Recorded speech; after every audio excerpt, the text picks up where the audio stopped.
Oui, bonjour, chers amis. Nous sommes à notre cinquième atelier de formation Excel appliqué et aujourd'hui le module que nous allons aborder c'est le tableau de bord. Le tableau de bord, c'est un outil de gestion, un outil qui nous permet de suivre les réalisations des activités par rapport à l'objectif qu'on s'est fixé dès le départ. Donc c'est un tableau de bord qui nous permet de bien suivre la route pour ne pas avoir une panne ou un problème mécanique ou un accident sur la route. Donc c'est l'image du tableau de bord, c'est-à-dire on a un tableau de bord qui nous permet de visualiser tout ce qui se passe au niveau de nos activités, au niveau de l'entreprise et qui va nous alerter sur certains dysfonctionnements ou certaines réalisations qui ne sont pas cohérentes avec l'objectif qu'on s'est fixé dès le départ. Donc du coup, nous allons avoir deux modules pour comprendre ce tableau de bord, comment le construire. Donc le premier module, on va présenter les tableaux de bord, le construire ensemble. Donc, pour le construire, nous aurons besoin des tableaux dynamiques, comme moi j'appelle les données, mettre les données en mode tableau. Après, nous aurons des tableaux, on va faire des tableaux croisés dynamiques. Les tableaux croisés dynamiques, on fait la synthèse de toutes ces données qu'on appelle pivot table, ça c'est l'ancien nom. Et les graphiques dynamiques aussi qui nous permettent aussi de visualiser les données chiffrées en images, qui nous apportent une information. Oh, bon, on va faire un cas pratique, deux cas pratiques. On aura à faire un tableau de bord, le pilotage des activités financières d'un projet, aussi la suivi des ventes. Le deuxième module, nous allons voir ensemble excellent tableau de bord, les démarches à suivre pour construire un tableau de bord, le choix de graphique, le choix de couleurs et aussi la structure ou le schéma de notre tableau de bord et aussi les indicateurs de performance, les indicateurs de performance qu'il faut choisir pour mettre dans nos tableaux de bord. Il faut savoir que le tableau de bord ne se construit pas seul, c'est-à-dire un matin tu te lèves, tu construis le tableau de bord. Le tableau de bord se construit pour un besoin, soit pour l'utilisateur ou un besoin de son activité. Donc on ne construit pas sur le tableau de bord, c'est en collaboration avec ses collègues ou le responsable, le directeur ou le DG qui demande à suivre ses activités. Donc du coup, il va demander les informations qu'il a besoin pour mettre dans ce tableau de bord. Donc le tableau de bord se construit avec les autres utilisateurs parce que ce sont les informations que vous allez mettre dedans qui va aider les utilisateurs à comprendre l'activité. Donc ce sont des informations qui doivent être communicantes. Si l'information qui passe à l'utilisateur n'apporte pas grand chose, du coup votre tableau de bord sera biaisé, le suivi de l'activité sera biaisé. Donc ça sera le deuxième module qu'on va voir en détail, comment construire un tableau de bord. Ok, merci et on commence pour le premier module. Oui, ici j'ai réalisé un tableau de bord de suivi des activités et le suivi côté financier de l'activité. Donc nous avons ici deux suivis, le suivi des activités et le suivi des réalisations financières, côté financier pour chaque rubrique budgétaire. Donc c'est un budget qui a été alloué pour gérer ce projet. Donc du coup, il faut suivre la dépense, il faut suivre les dépenses, il faut suivre aussi les réalisations en fonction de l'objectif. Donc j'ai construit un tableau pour nous permettre de suivre les activités en janvier. Qu'on remarque en janvier, voici tout ce que nous avons réalisé en janvier. Le nombre de personnes est de 118 par rapport à l'objectif, 119 par rapport à l'objectif, 1500 jusqu'à fin de l'année. Et nous sommes à 8%. La consommation budgétaire au niveau du budget, ce qu'on a dépensé au niveau du budget, 14 500 janvier par rapport à l'enveloppe globale, bon 4% c'est rien du tout. En février, quand je calcule ça février, il me donne aussi les tendances, il me donne les réalisations et ça me permet de visualiser au fur et à mesure les activités. Si je choisis les 3 premiers mois, le premier trimestre, je vois, voici le pourcentage de réalisation en fonction de la réalisation. Donc il me montre tout ça. Donc du coup, si actuellement je suis en juin, voici tout ce qui me montre en juin. Voici ce que j'ai réalisé. Donc le premier semestre, il me montre que je suis à 49% par rapport à, je suis au milieu de l'année. Je suis à 49%, c'est bon. À 53%. Ok, bon, c'est acceptable. Donc, on va se dire, ok, en fin juillet, qu'est-ce que je dois me projeter? Comment je vais me projeter en fin juillet? C'est-à-dire une projection budgétaire pour les réalisations de juillet. Je dois me projeter en fonction de mes réalisations du premier semestre. Comment je dois me projeter encore pour les mois suivants, pour le semestre suivant. Donc, du coup, je peux dire, ok, d'accord, je suis à ce niveau. Ça, c'est ma base de données. Donc, à travers cette base de données, ok, qu'on a extrait de la comptabilité des autres collègues et on a regroupé ces informations, on les a organisées pour produire ce tableau de bord. Donc, un tableau de bord part d'abord d'une base de données, c'est-à-dire la recherche des informations, la collecte des informations pour réaliser ce tableau de bord. Donc, dès le départ, nous avons défini ensemble ce que nous devons mettre comme information dans notre tableau de bord, c'est-à-dire le nombre de personnes assistées et les dépenses réalisées au fur et à mesure. Donc, du coup, je vais à la comptabilité pour voir toutes ces dépenses réalisées. Au niveau social aussi, je peux aller là-bas pour voir toutes ces personnes qu'on a assistées, toutes ces personnes qu'on a aidées. Et ensemble, je collecte ces informations, je mets ensemble, je l'organise pour analyser et produire ce tableau de bord. Ok? Donc, du coup, par exemple, si aujourd'hui nous sommes au 18 juillet, et nous sommes arrivés à quel niveau de notre consommation budgétaire? Bon, je vais tirer un peu ici et je vais mettre des informations de juillet. Par exemple, je dis, ok, je prends tout ça. Ok, je peux dire, ok, c'est le mois de juillet. C'est le mois de juillet, nous sommes au 07. Donc, du coup, je vais copier tout ça. Je vais remplacer par juillet. Ok, donc juillet, je vais actualiser. Puisque c'est une nouvelle information. Donc, je dois actualiser mon tableau de bord. Je dois l'actualiser. Ok, c'est actualisé. Donc, du coup, les informations qui viennent d'arriver au mois de juillet, automatiquement, le mois de juillet là. Donc, c'est une projection. Ok, jusqu'au 18 juillet, je serai à ce niveau. 18 juillet, je prends tout ça. 18 juillet, voici, ça sera 54% pour l'assistance sociale et au niveau de la consommation budgétaire, 65%. Est-ce que c'est acceptable par rapport à ce que sont fixés dès le départ? Donc, du coup, il faut analyser tout ça. Donc, le tableau de bord, c'est un tableau qui apporte des informations qui alertent sur les consommations, sur les réalisations par rapport à l'objectif fixé et qui va nous permettre d'apporter des corrections lorsqu'il y a des écarts et aussi va nous aider à prendre des décisions. Ok, donc je vais vous montrer comment je construis ce tableau. Ça, c'est le tableau de bord le plus basique, le plus simple possible. Ok, donc donc voici les données que j'ai collectées sur ça, c'est les données brutes que j'ai collectées sur les collègues.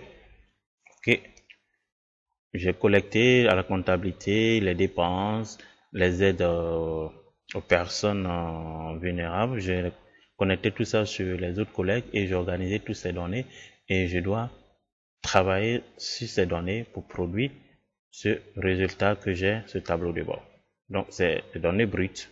Donc, au départ, premièrement, le tableau de bord, je dois organiser ces données et mettre ces données en mode tableau, c'est-à-dire en tableau dynamique.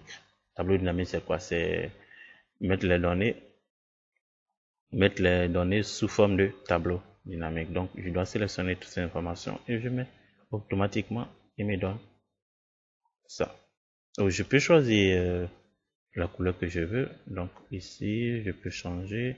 Je peux mettre en ce mode tableau. Ici, bon, ça dépend de moi, tout ce que je veux. Ok. Donc, du coup, j'ai organisé ces données. Donc, je dois croiser toutes ces informations.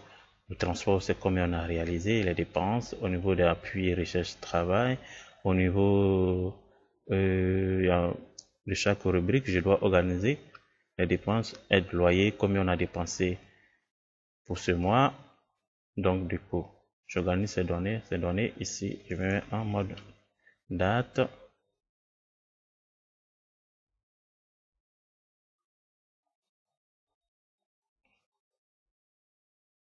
Attention, en mode date. Donc en mode date, ok. Donc je suis en train d'organiser mes données comme ça. Ok, ok, ça va. Tout ça va. Donc je dois croiser toutes ces informations pour voir au niveau du transport combien on a dépensé, au niveau des aides loyers, combien on a dépensé au total. Donc je suis au premier semestre. Ok, donc je me place dans ce tableau et je fais tableau croisé dynamique. Ou je peux croiser aussi avec tableau croisé dynamique et graphique dynamique. Ok, donc je vais dans insertion, graphique croisé dynamique, graphique et tableau croisé dynamique. Et je vais dans une nouvelle feuille. Ok, je dis je vais dans une nouvelle feuille de calcul existant. Je vais dans une nouvelle feuille. C'est là-bas que je vais croiser toutes ces informations. Et dans un tableau dans ce tableau croisé dynamique, ici il y a les informations. Donc ici, moi j'ai besoin, qu'est-ce que j'ai besoin? Ici, j'ai besoin de ces informations. Les catégories, chaque catégorie, libellé, écriture. Ici, le montant, puis les aides. Bon, je vais changer un peu comme ça. Donc du coup, vous voyez, déjà il a fait, le tableau croisé dynamique a fait la synthèse de toutes ces données. Ok, et je vais placer ça ici. Ok, je vais essayer de descendre un peu. Descendre un peu. Ok, ça marche. Donc voici les informations que j'ai croisées. Ok, je vais enlever le quadrillage pour bien visualiser les choses. Ok, ça marche. Donc donc maintenant je vais faire la mise en forme de tout ça. Mise en forme.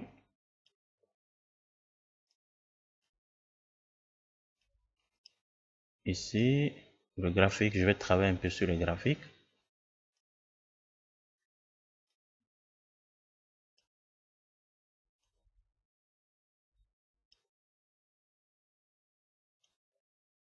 Ici, je vais changer au lieu de somme aide, je vais nombre assisté. Nombre assisté.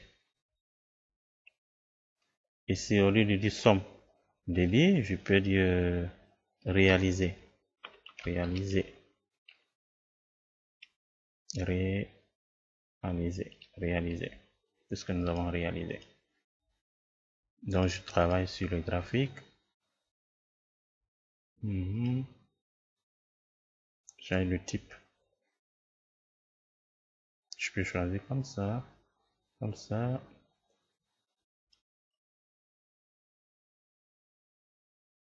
Non. Donc, je peux prendre ça comme ça. La couleur, on ne voit pas ici. Et réaliser en orange. Donc, je vais bien arranger les choses. Donc, ici, je vais mettre en cours les réaliser et en bas les nombres assistés. Donc, je vais dire ici, modifier, combinaison, ici, ce sera une courbe, et ici, il laisse un histogramme groupé. Donc, voici ça. Ok, on va tirer un peu, que ça soit bien. Ok, ça marche. Donc là, on voit l'évolution. Le nombre de personnes assistées par rapport à la dépense. Donc ici, nous avons 53, nous avons 181, on a dépensé 2115.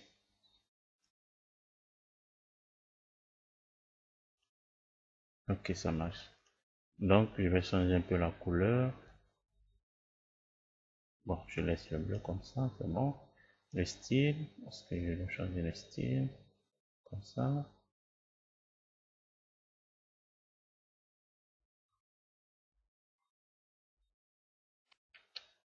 Ok, donc ici, je vais ajouter les étiquettes des données.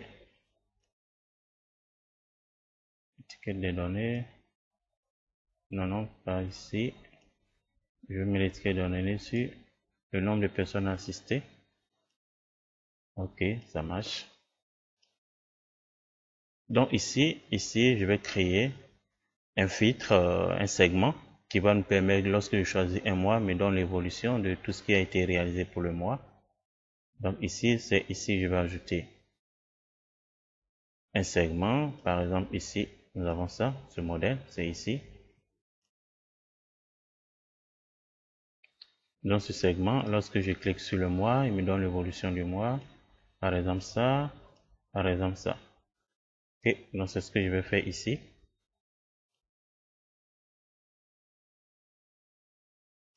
Donc je dois augmenter un peu la mise en forme de mon. Je vais agrandir un peu la taille.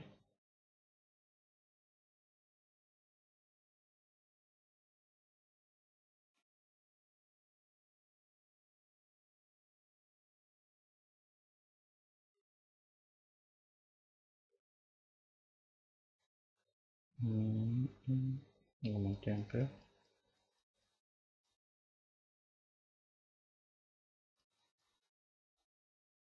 Ok, c'est bon.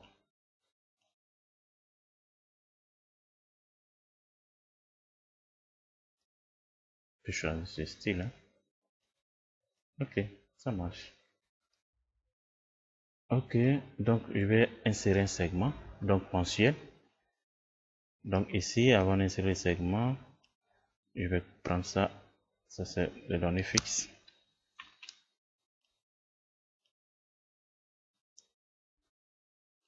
Je vais le coller ici. Attention, ok.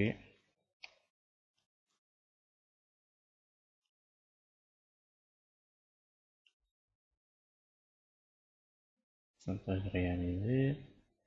Ça c'est la mise en forme de mon tableau de bord. Donc réalisé, c'est ici, ici,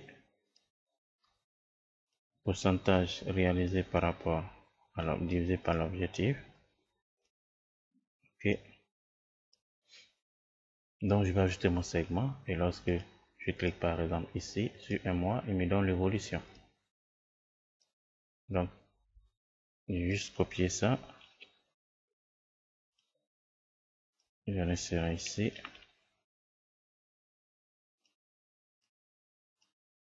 Je vais augmenter un peu la taille. Ok, ça marche. Je vais insérer mon segment maintenant.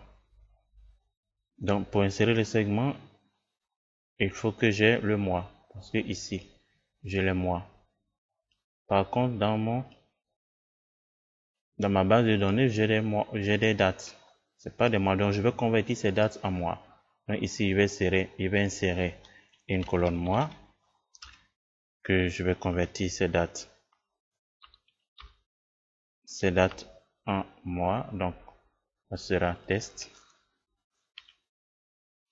M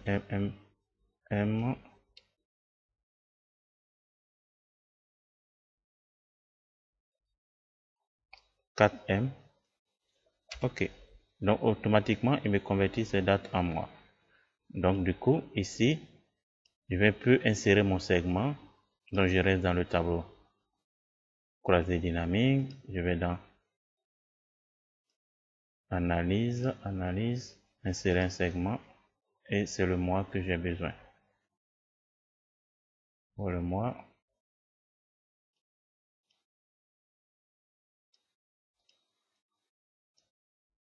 je dois actualiser, insérer segment le mois. Ok. Voici le segment mois. C'est là. Horizontalement, je dois le mettre horizontalement.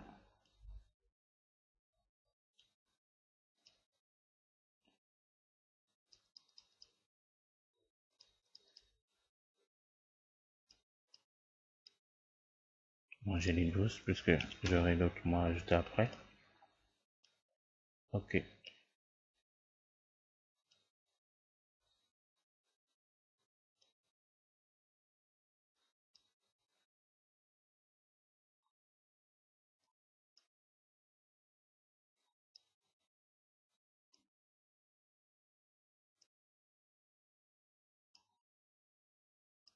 Je vais mettre ça, ça va, couleur ça. Bon, je vais changer un peu de couleur, je mets le vert. Ok. Bon, pour le moment, je peux mettre 8. Diminuer un peu. Ok. Je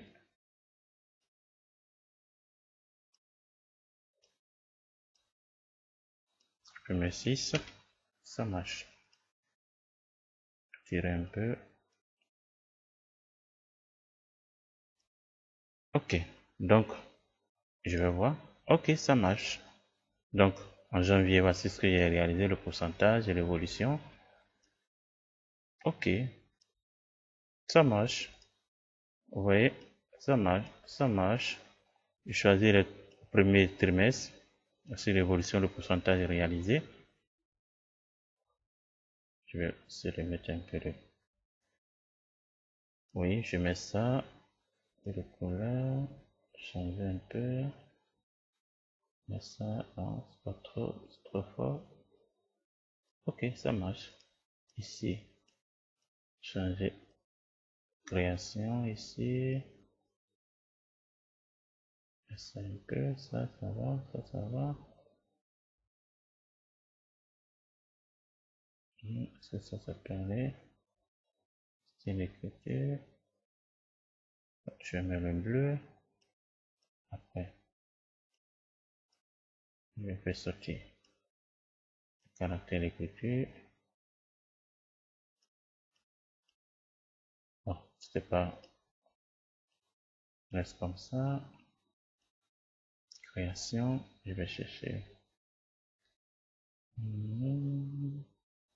Oui, ça va, ça va, ça va.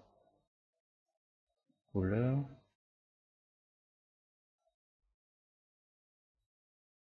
Ok, bon, je laisse comme ça. Je prends une couleur ici.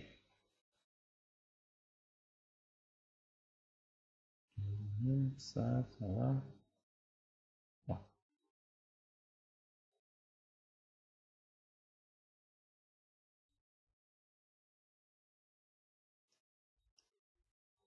Oui, ça va.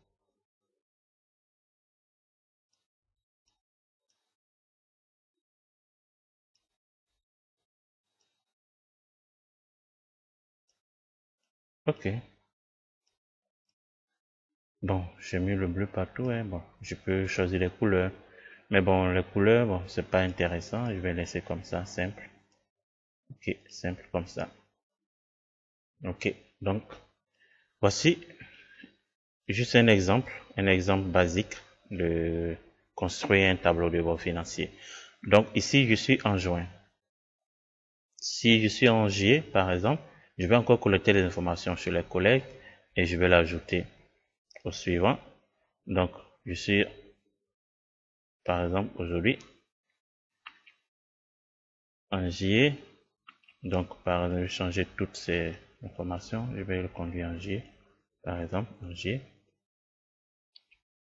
Donc, je vais convertir tout ça en juillet. Ok, donc lorsque j'ajoute une information dans ma base, il faut que je l'actualise dans mon tableau de bord. Ok, donc, je vais dans Analyse, actualiser tout. Et du coup, il faut que j'ai le mois de juillet qui va apparaître directement automatiquement ici. Donc, ici, c'est le mois 7. Donc, automatiquement, le mois de juillet va apparaître ici. Donc, actualiser tout. Le mois de juillet doit apparaître ici.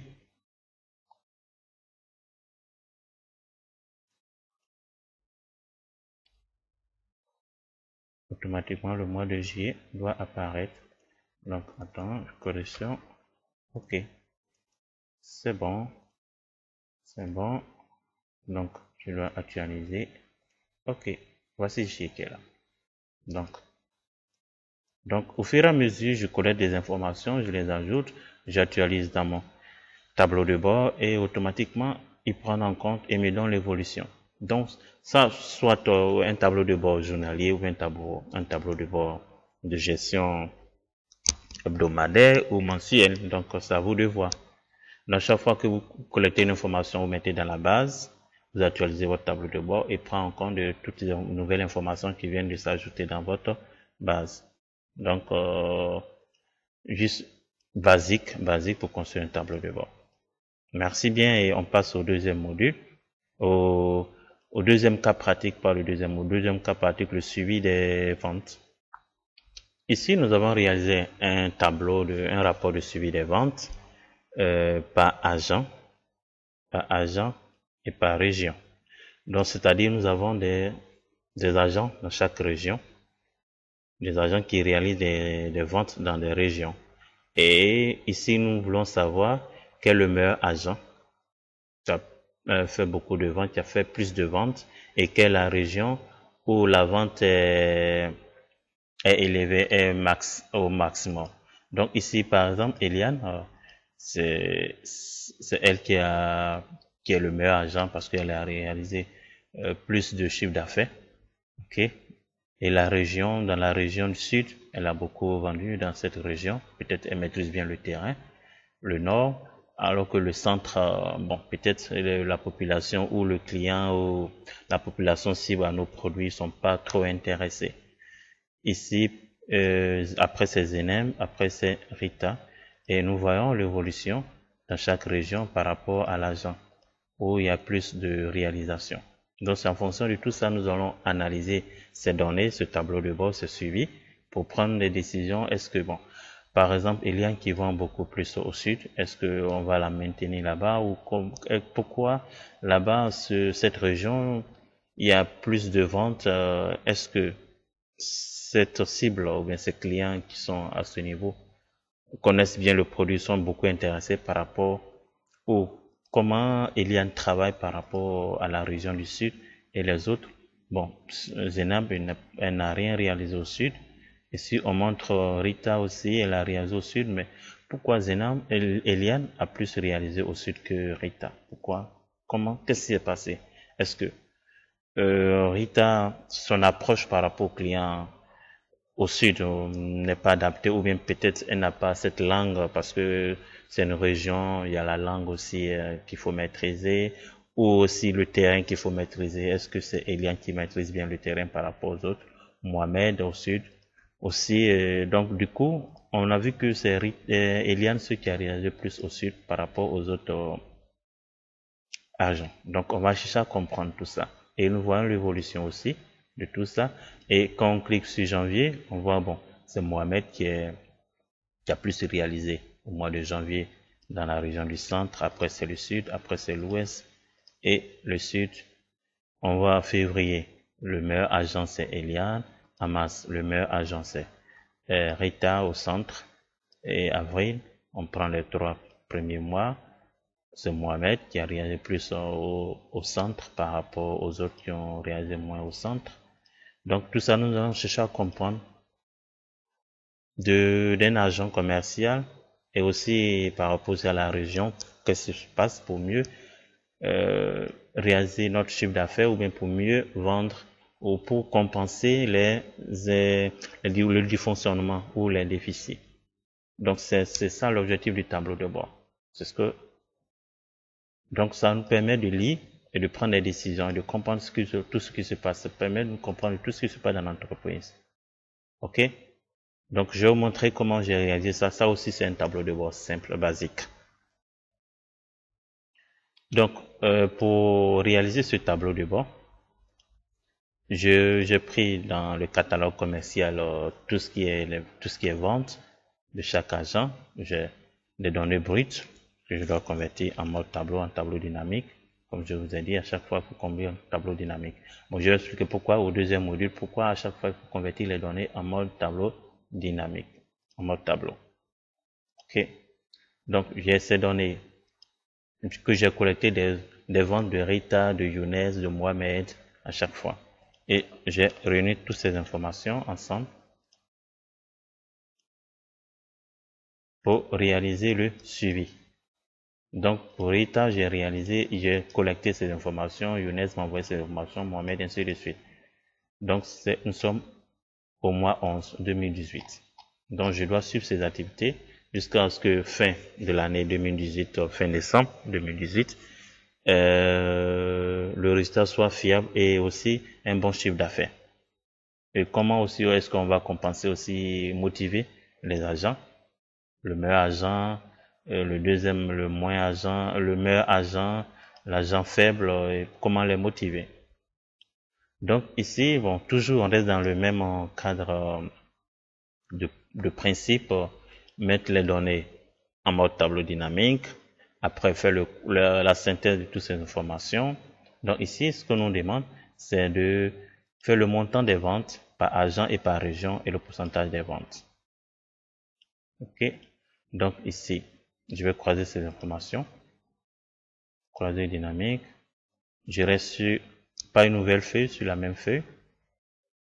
Ok, donc où je vais me placer, je vais me placer ici, par exemple, place là, et l'information. J'ai besoin de quoi? On dit le montant des ventes par agent et par région. Donc je vais suivre la vente des agents commerciaux et par région. Donc ligne, agent et par région. Qu'est-ce que j'ai besoin? Les valeurs. Ok. Ici, nombre monétaire. Ok.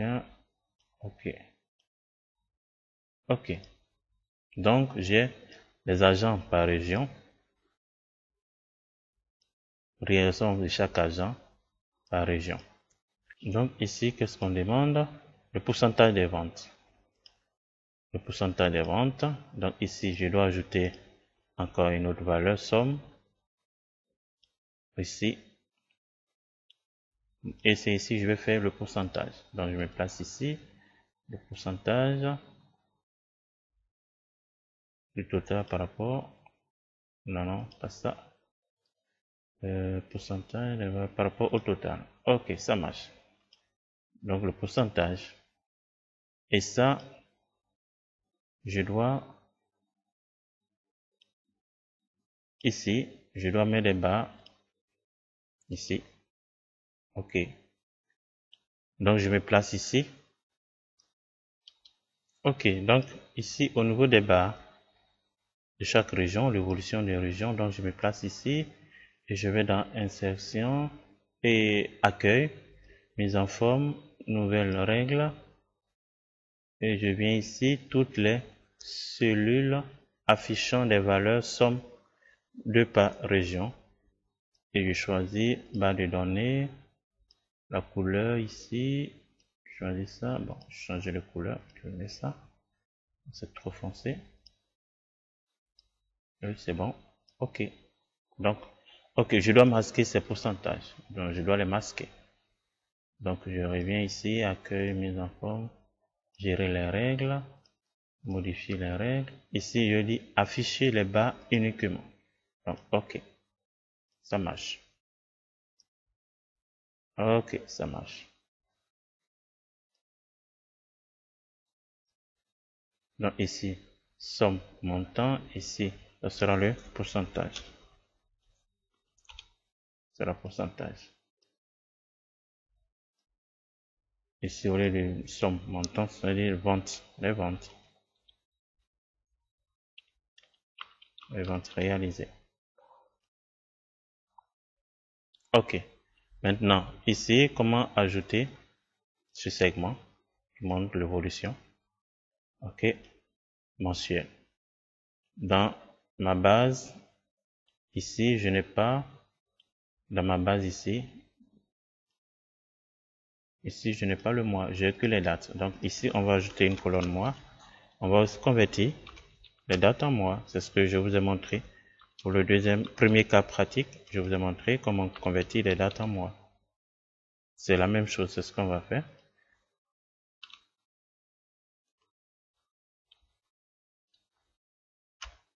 Ok, on peut les masquer. Hein. Bon, on va l'actualiser d'abord. Actualiser tout, parce que je viens d'ajouter une nouvelle information. Donc, en bas, je vais le masquer. Masquer, ok. Donc ici, je vais insérer mon segment. Insérer segment, le mois. Ok, donc j'insère le segment ici. Je tire. Ok. Ici, je peux changer de couleur. Je peux mettre le vert. Oui, c'est bon. C'est bon. Ça va comme ça. Ok, ça marche. Donc, lorsque je clique ici, par exemple, janvier, je vois les réalisations. Février, mars, les 3 premiers mois. Donc, si je vois jusqu'en novembre, le meilleur agent commercial, c'est Eliane. Plus de ventes. Ici, il faut aussi organiser les ventes. Aussi, les ventes, il faut organiser le meilleur du plus grand au plus petit. Ici aussi, il faut organiser les ventes pour les trier du plus grand au plus petit. Donc, ici, le meilleur agent commercial, c'est Eliane. Après, la région où il y a plus de ventes, c'est le sud. Donc, ici, on met ici un peu. Ok. Donc, si je prends le premier semestre, on voit l'évolution. Je vais enlever le quadrillage, la visibilité. Ok. Ici, suivi des ventes.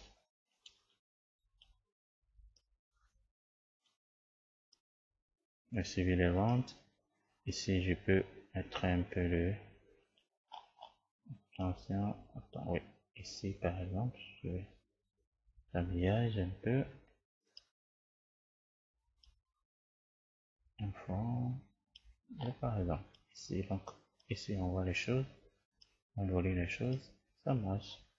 Ça marche. Ok.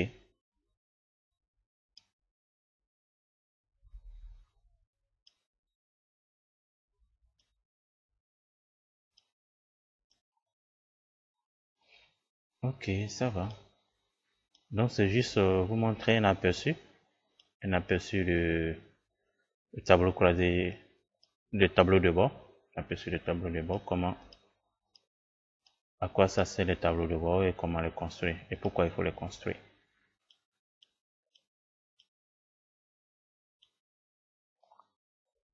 Je vais mettre tout ici.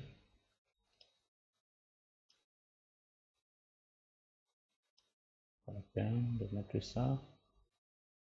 Non, ça sert à rien. Ça va rien apporter. C'est pas la peine de mettre les couleurs. C'est pas la peine de mettre les couleurs.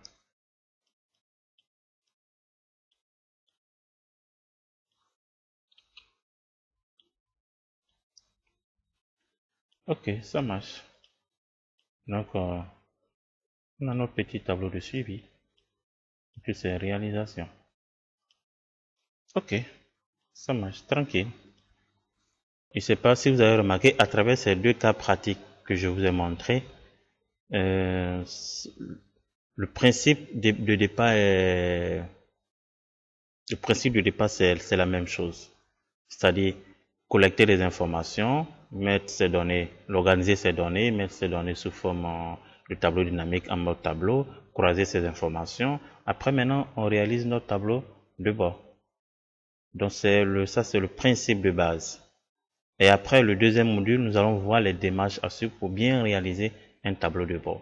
Parce qu'un tableau de bord, c'est pas seulement il faut croiser les informations, faire le tableau croisé dynamique, insérer un segment et puis bon, c'est pas forcément ça. Je vais vous montrer. Deuxième cas, pour ce deuxième module, nous allons voir les méthodes pour construire un tableau de bord, les démarches à suivre, le choix des graphiques, le choix des couleurs, le squelette de notre tableau de bord et les indicateurs de performance que nous avons choisi dans notre tableau de bord. Donc ici, moi j'ai utilisé une approche qu'on appelle la méthode des 3T. La méthode des 3T, c'est quoi? La méthode des 3T, d'abord, comme je l'ai dit dès le départ, un tableau de bord, c'est un outil de pilotage des activités. Il fait le suivi de l'état d'avancement des chantiers par rapport à l'objectif qu'on s'est fixé dès le départ. Il montre aussi l'image de l'impact de toutes les actions, de tous les mouvements de la période au sein d'un service ou de l'ensemble de l'entreprise. Donc, il montre l'impact de tout ce que nous faisons, nos actions, nos mouvements, tout ce que nous faisons à une période donnée. Il montre l'image et l'impact de tout ça sur l'activité, sur l'ensemble de l'entreprise aussi. Et le tableau de bord, c'est simplement un tableau qui retrace aussi toutes les actions et mouvements d'un service ou de l'entreprise. Ce tableau de bord permet aussi de vérifier le niveau. Bon, c'est comme le niveau d'huile de moteur. Le tableau de bord dans une voiture permet de visualiser aussi le niveau d'huile de moteur, le niveau de carburant et puis le kilométrage effectué afin d'éviter soit une panne ou d'avoir une amende pour excès de vitesse. Donc c'est notre tableau de bord qui va nous alerter à ce niveau. Avant de commencer un tableau de bord, il faut définir d'abord les informations que vous voulez avoir dans votre tableau de bord. Donc vous définissez d'abord le contenu de votre tableau de bord. Quelles sont les informations que vous voulez avoir? Après, vous partez rechercher ces informations, collecter des données.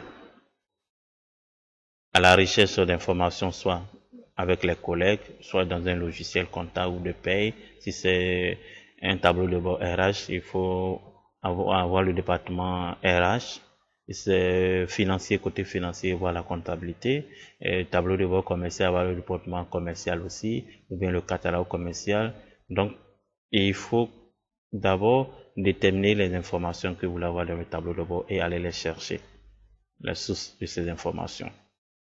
Après, vous faites une extraction de ces données sur Excel. Après, vous organisez ces données sur Excel, la mise en forme de ces données, mettre ces données sous forme de tableau dynamique. Après, croiser toutes ces informations et toutes ces informations, voici et une image de tableau dynamique. Mettre les données en mode tableau. Donc, vous voyez l'image. Après, il faut croiser toutes ces informations. Le tableau croisé dynamique permet de faire la synthèse de toutes les données. Fait un regroupement, une synthèse de toutes les données, fait la synthèse de toutes les rubriques par rubrique. Donc, le tableau croisé dynamique fait la synthèse des données par rubrique. Que dans un tableau croisé dynamique, jamais dans un tableau croisé dynamique, vous ne devez avoir des données déjà agrégées, c'est-à-dire des données où tout a été calculé ou vous devez avoir des données brutes. Il ne doit pas avoir de lignes ou de colonnes vides. Les entêtes aussi doivent avoir des entêtes uniques. Chaque ligne du tableau doit représenter une valeur unique. Pas de fusion de cellules. Et voici un modèle. Voici l'image comment représenter un tableau croisé dynamique.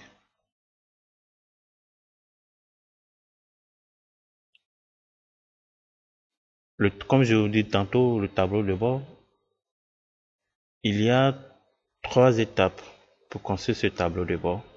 Collecter les informations, mettre sous forme le tableau dynamique et le tableau croisé dynamique.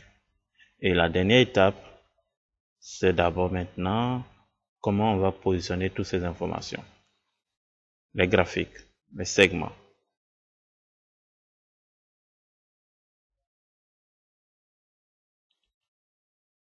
Alors, la méthode de 3T, c'est-à-dire nous avons 3 tableaux que nous devons traiter en amont avant de mettre en place notre tableau de bord. Comme je vous ai dit tantôt, il faut collecter les informations, les organiser dans un tableau dynamique, faire le croisement de toutes ces informations avec le tableau croisé dynamique. Après, analyser ces informations croisées pour présenter notre rapport dynamique. Donc, il y a 3 tableaux qu'il faut faire d'abord. Le tableau dynamique, le tableau croisé dynamique et le tableau de bord. C'est l'approche des 3T. Donc, l'approche des 3T, je vais vous montrer un schéma, l'approche des 3T. Donc, l'approche des 3T ici, ce qu'on voit ici, la démarche de conception d'un tableau de bord, un outil de pilotage et d'aide à la prise de décision. Je vous ai dit d'abord, pour construire un tableau de bord, il y a 3 étapes. Le premier tableau, l'approche des 3T, le premier tableau, c'est le tableau dynamique, qui permet de collecter des informations et faire et de mettre ces informations, d'organiser toutes ces informations. Après, il faut passer à notre tableau croisé dynamique, l'analyse des données. Et après, le troisième tableau, le tableau de bord que nous allons en principe réaliser pour notre pilotage. Et pour atteindre le troisième tableau, il y a le niveau en Excel qu'il faut avoir. Les deux premiers tableaux qu'on va réaliser, le tableau dynamique et le tableau croisé dynamique, il faut avoir une base en Excel. Donc, avant de faire le tableau croisé dynamique, le tableau de bord, je vais dire, il faut avoir une base en Excel. Après cette base en Excel, nous passons au tableau de bord, qu'il faut avoir aussi une base en Excel avancé, parce que le tableau de bord, pas simplement croiser les informations, faire des graphiques et puis bon, insérer des segments. Il y a d'autres tableaux de bord qui demandent beaucoup de fonctions, les fonctions et les formules Excel, les fonctions index, les fonctions équipe, les fonctions indirectes. Donc tout ça, il faut avoir un niveau avancé en Excel pour utiliser toutes ces fonctions, pour mettre tout ça ensemble et faire notre tableau de bord. Sinon, il y a le tableau de bord 5 basique que je vous ai montré dans les deux premiers cas. C'est très simple et basique. Mais il y a le tableau de bord qui demande aussi d'avoir un niveau d'Excel avancé. Comment on va utiliser les fonctions Excel, les fonctions index, les fonctions équipe, N2val, tout ça. Il faut avoir un niveau avancé en Excel, maîtriser ces fonctions pour construire votre tableau de bord.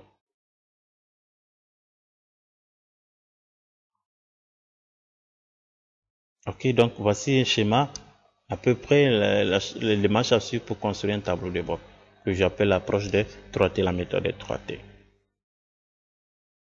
Donc, en passant au deuxième, ici, on compare avec l'objectif N par rapport aux objectifs précédents, aux années précédentes. Lorsque je change ici, il y a une liste déroulante. Donc ici, il faut savoir créer aussi les listes déroulantes. C'est pourquoi j'ai demandé pour construire un tableau de bord, il faut avoir un niveau en Excel. D'abord, dès le départ, il faut avoir une base en Excel. Dès le départ, il faut avoir une base en Excel. Et la base en Excel, j'ai une formation qui s'appelle Excel Performance, Excel appliqué performance. Donc, cette formation vous aide à avoir d'abord un bon niveau en Excel et aussi par la suite avoir un niveau avancé en Excel. Donc, cette formation retient d'abord la base en Excel en passant par donner une connaissance, prise de connaissance, prise en main d'Excel, manager les classeurs, manager les données, manipuler les données, regarder les données. Après, par la suite, on passe par la deuxième partie qui est les fonctions, que nous allons utiliser aussi les fonctions, les 10 fonctions que au moins une personne qui veut avoir un niveau avancé en Excel doit connaître. Donc les fonctions index, équipe, indirect, les fonctions recherche V, somme-ci ensemble, NBval, NB, tout ça, c'est dans la formation que nous avons ensemble. Après, nous allons passer au troisième niveau pour mettre en place un tableau de bord. Donc, après avoir étudié la base en Excel, avoir un niveau avancé en Excel, nous passons à mise en place le tableau de bord. Donc, vous voyez, par rapport à l'année N2, donc vous voyez comment j'ai construit ce tableau. Il y a une liste déroulante ici aussi. Une liste déroulante. Donc, déjà pour construire un tableau de bord, il faut avoir un bon niveau en Excel, comme je vous ai dit. Il y a notre tableau de bord ici aussi, qui nous permet aussi de voir le chiffre d'affaires réalisé, la marge, le volume de vente, le meilleur agent commercial, le meilleur produit vendu, le chiffre d'affaires par pays. Donc, à partir d'une base de données, cette base de données, qui est là, on voit les pays, agent commercial, client, produit, circuit, période, quantité, chiffre d'affaires facturé et tout ça. Il faut croiser toutes ces informations pour réaliser notre tableau de bord. Donc, c'est à partir d'une base de données que j'ai pu réaliser ce tableau de bord. Donc, je croisais d'abord toutes les informations, croiser toutes ces informations que j'aurais besoin dans mon tableau. Après, je fais le reporting de toutes ces informations que j'ai croisées dans un tableau. Donc, nous allons voir ensemble dans le deuxième module comment mettre ensemble ces 3 T pour construire un tableau de bord. Comment nous allons mettre ensemble ces 3 T? Comment agencer ensemble, comment organiser ensemble ces 3 T afin de générer un tableau de bord dynamique et magnifique. Là, c'est le deuxième module que nous allons parler de ça. Mais avant de parler du deuxième module, je vous invite à suivre ma formation. C'est la formation d'été en promo en août 2020. Cette formation va vous donner une base en Excel, un niveau avancé en Excel, et va vous aider aussi à construire des tableaux de bord. Parce que ici, par exemple, ici pour réaliser ça, il y a des fonctions.